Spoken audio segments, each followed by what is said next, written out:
Fitzgerald Kennedy, do solemnly swear. I, John Fitzgerald Kennedy, do solemnly swear. That you will faithfully execute the office of President of the United States. That I will faithfully execute the office of President of the United States. And will, to the best of your ability, and will, to the best of my ability, preserve, protect, and defend the Constitution of the United States. Preserve, protect, and defend the Constitution of the United States. So help you God. So help me God.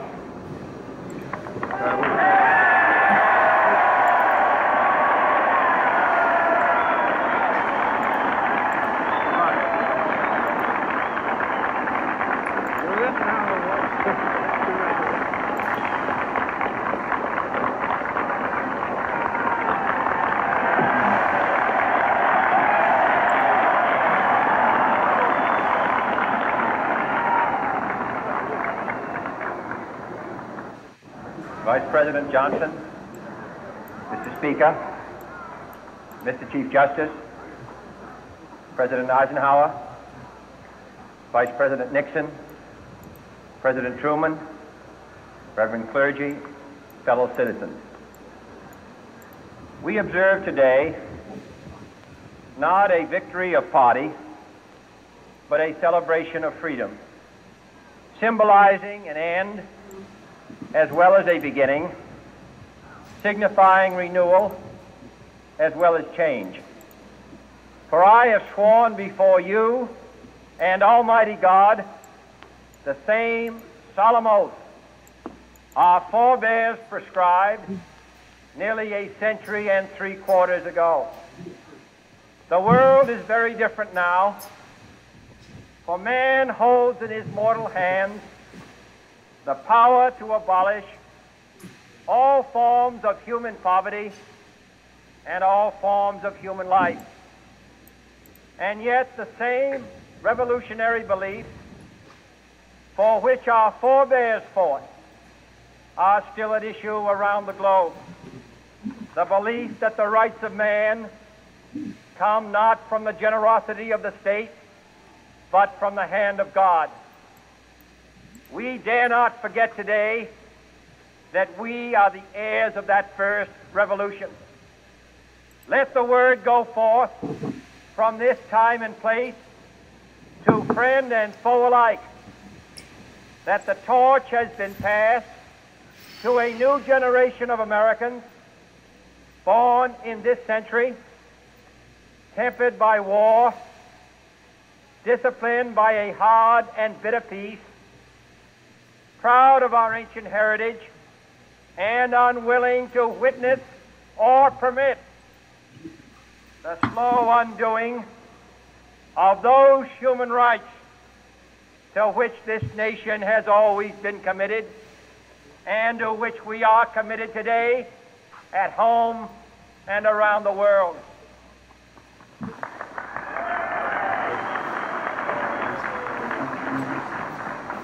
Let every nation know, whether it wishes us well or ill, that we shall pay any price, bear any burden, meet any hardship, support any friend, oppose any foe, to assure the survival and the success of liberty.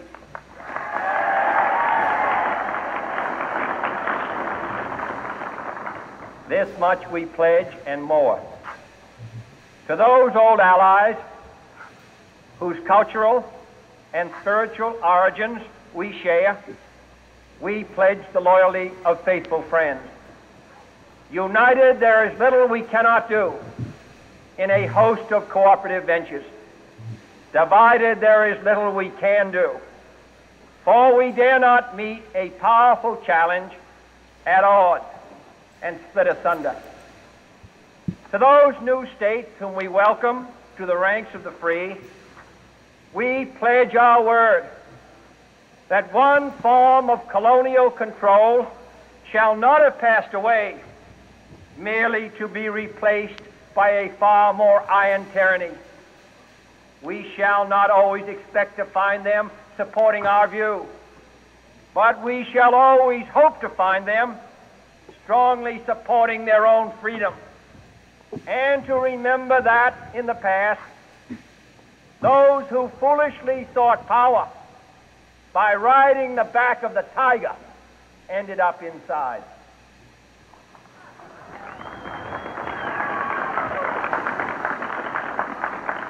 To those people in the huts and villages of half the globe struggling to break the bonds of mass misery, we pledge our best efforts to help them help themselves for whatever period is required, not because the communists may be doing it, not because we seek their votes, but because it is right.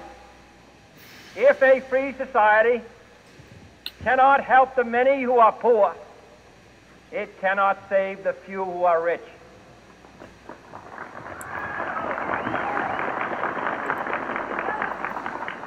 To our sister republics south of our border, we offer a special pledge to convert our good words into good deeds, in a new alliance for progress, to assist free men and free governments in casting off the chains of poverty. But this peaceful revolution of hope cannot become the prey of hostile powers. Let all our neighbors know that we shall join with them to oppose aggression or subversion anywhere in the Americas. And let every other power know that this hemisphere intends to remain the master of its own house.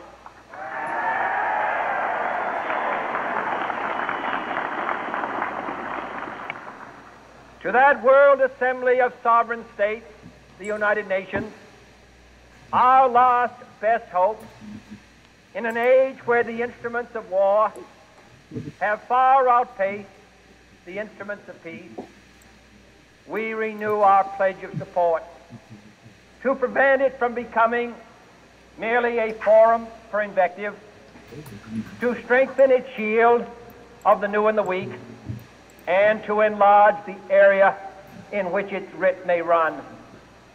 Finally, to those nations who would make themselves our adversary, we offer not a pledge, but a request that both sides begin anew the quest for peace.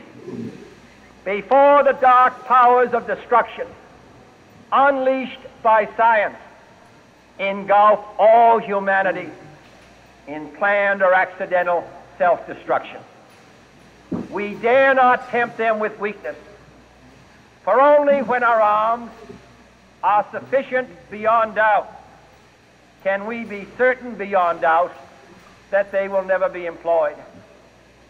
But neither can two great and powerful groups of nations take comfort from our present course, both sides overburdened by the cost of modern weapons, both rightly alarmed by the steady spread of the deadly atom, yet both racing to alter that uncertain balance of terror that stays the hand of mankind's final war. So let us begin anew, remembering on both sides that civility is not a sign of weakness, and sincerity is always subject to proof. Let us never negotiate out of fear, but let us never fear to negotiate.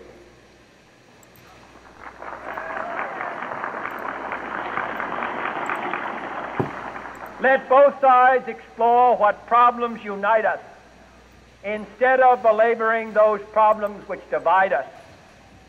Let both sides, for the first time, formulate serious and precise proposals for the inspection and control of arms, and bring the absolute power to destroy other nations under the absolute control of all nations.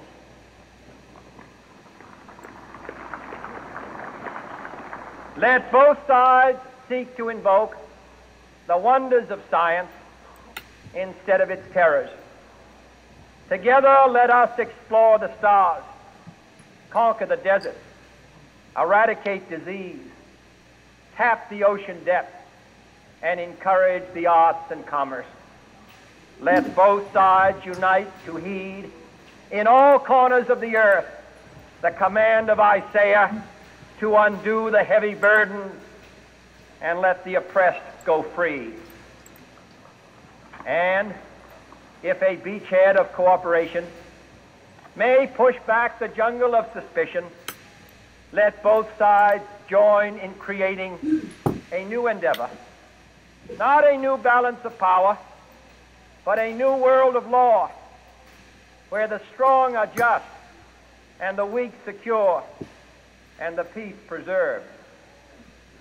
All this will not be finished in the first 100 days, nor will it be finished in the first 1,000 days, nor in the life of this administration, nor even perhaps in our lifetime on this planet.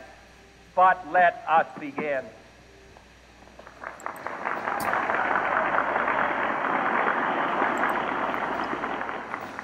In your hands, my fellow citizens, more than mine, will rest the final success or failure of our course.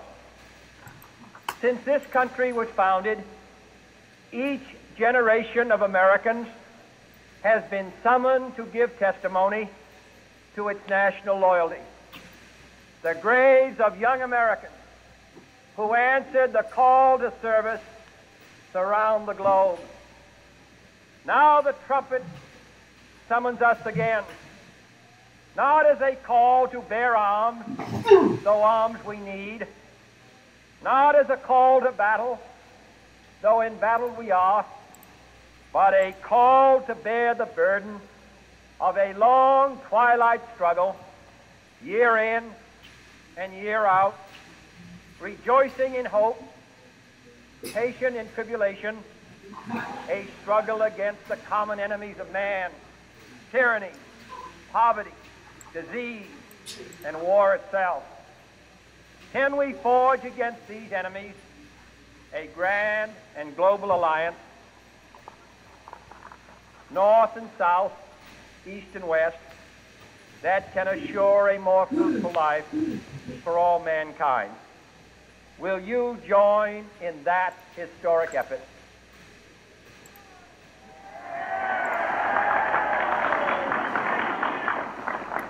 In the long history of the world, only a few generations have been granted the role of defending freedom in its hour of maximum danger. I do not shrink from this responsibility. I welcome it.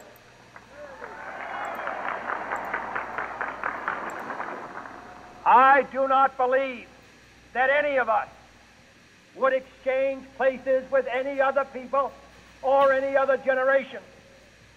The energy, the faith, the devotion which we bring to this endeavor will light our country and all who serve it.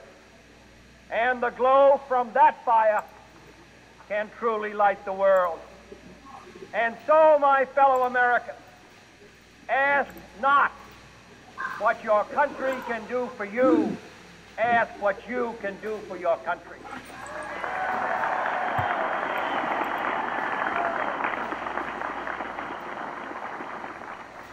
My fellow citizens of the world, ask not what America will do for you, but what together we can do for the freedom of man.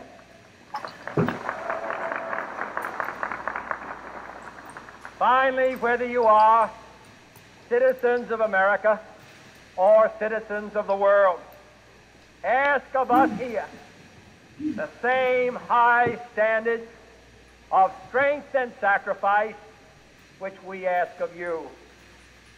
With a good conscience, our only sure reward, with history the final judge of our deeds, let us go forth to lead the land we love, asking His blessing and His help, but knowing that here on earth, God's work must truly be our own.